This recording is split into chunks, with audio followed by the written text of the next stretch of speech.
love books. I love them a lot. I'm addicted to books. I really care about books, and I think it's important to support books. Any place that there's a room full of books is a place I probably want to be.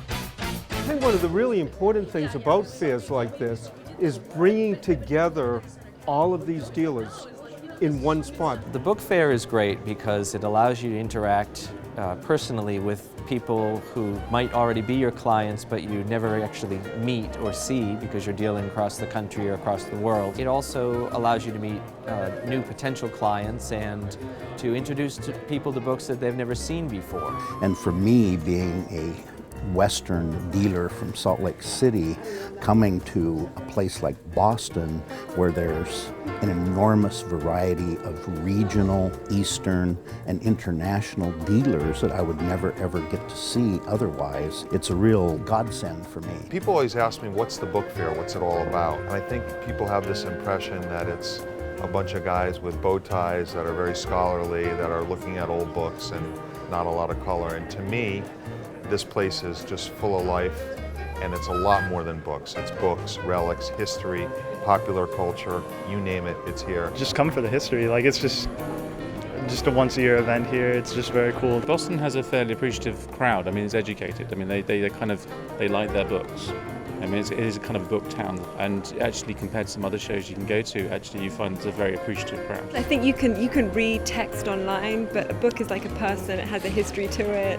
You know, it's in whose hands. It's like art, but it has a story and it has so many layers. You know, if you go to a special collections department of a library, a rare books library, or a museum, which will tend to have books of this level, you don't get to touch them or to look at them or to, talk to people who know a lot about them. To be able to hold something that George Washington held, I mean, it still sends a chill up your spine. If you come into our booth, you'll see something like this, which is a 15th century book made in 1495.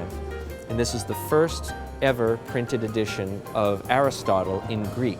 It's one of the great monuments of typography and Renaissance scholarship, but you can actually touch it and you can turn the pages. And they still have their rattle, is what we call it, this sort of fresh, snappy feeling that you can feel in the book. And you're almost transported back to 1495 yourself. I like that they have pictures and maps as well and other things like that. And I just like looking at all the old covers and everything. I really think it's just the discovery. You know, you're constantly finding new things, and it's sort of the way that things relate in the history that you can uncover through looking at different texts and books is just really fascinating. I mean, you can just come to an event like this and leave with, a head full of knowledge you didn't have before. It's the passion, it's the history, it's the obsession of it all. For collectors and dealers in the trade, it's seeing or handling something that you've never seen or imagined before. And that's the real beauty and the serendipity of it all.